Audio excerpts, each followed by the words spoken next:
Okay, welcome back. So I just showed you how to split this view into two. Now we're going to go through the indicators, and by the end of it your chart will look a bit more like mine, which is the goal. A lot of these are going to help you identify if we're in ranges. If we're in a range, basically don't trade. What trend direction we're going in. At the start you're going to find it difficult to read the charts, so this will basically just show you either a line going up, a line going down. We're going to use a moving average cloud, normal EMAs. We're going to use a TTM squeeze to keep you out of ranges. We're going to keep an eye on the volume. We're going to have our sessions. We're going to have sessions indicator to show you when your sessions are on. It's just, instead of marking them every day, you can just automate that, which is handy. And we're also going to have the session price populate every time, because that's a key level we can trade off then as well. Once we're set up, it's going to look something like this. Now, it doesn't really make any sense now, but it will, trust me. So we're going to start off with the EMA cloud. You go into your indicators, type in EMA cross cloud,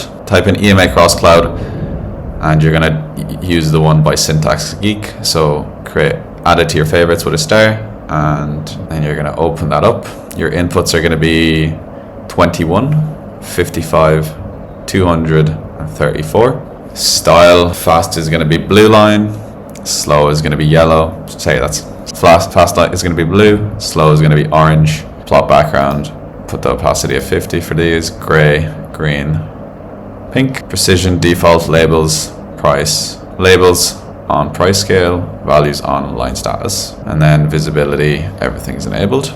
So that is going to be, so that's your 21 EMA here, that's your 55 EMA here. I'm not going to explain the indicators in this, I'm just going to show you how to draw them, and then after this lesson I'll actually explain what each indicator does. But basically, in short, you'll only take buys once price is above the cloud.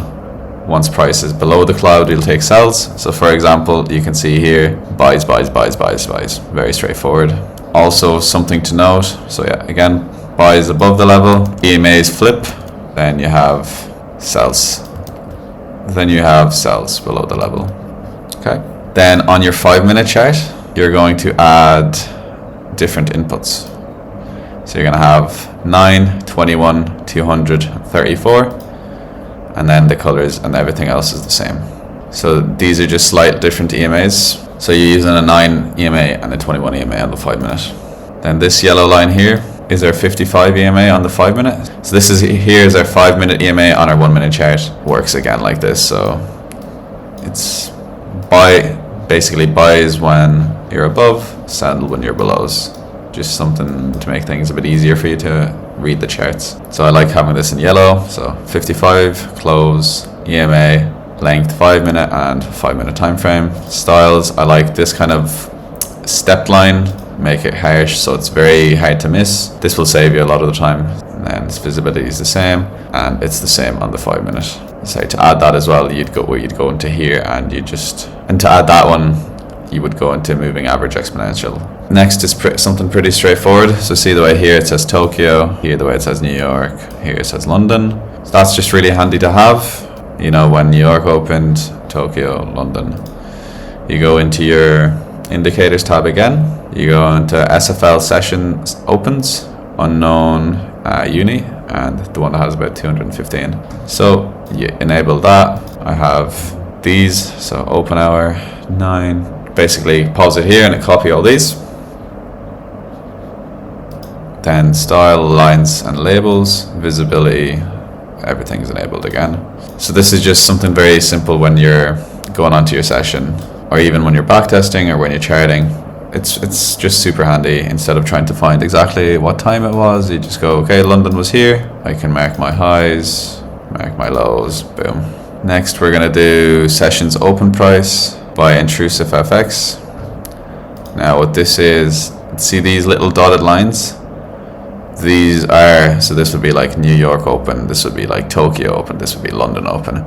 You can take trades off these, and you can also mark your take profits and stop losses below these. So what you do is enable it, and then these are your inputs. So again, copy this for New York, copy this for London, Frankfurt, and New York midnight open. That's just like pre-market hour open. Style, line, visibility is all the same.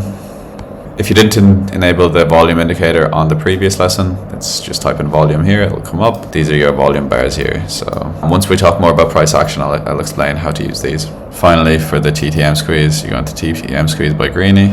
And this is going to look complicated, but simply you can just drag this down so it doesn't take too much space. And all you're going to use it for is, once the circles are green, we're in somewhat of a trend, and once they start to go red, we're in a range. So see, yesterday was beautiful. You could trade all this here. Price was going nowhere, so it kind of told you here. So essentially we don't take trades when it's red. It just keeps you safe. Again here, just getting chopped up. Again here, we're just getting chopped up. No need to take anything. Here was absolute beautiful price action. Boom. Here again, getting chopped up, so I can avoid this. At the start, it's pretty difficult to identify ranges, so I recommend using this. But yeah, that's pretty much it. That's the 5 main indicators we use.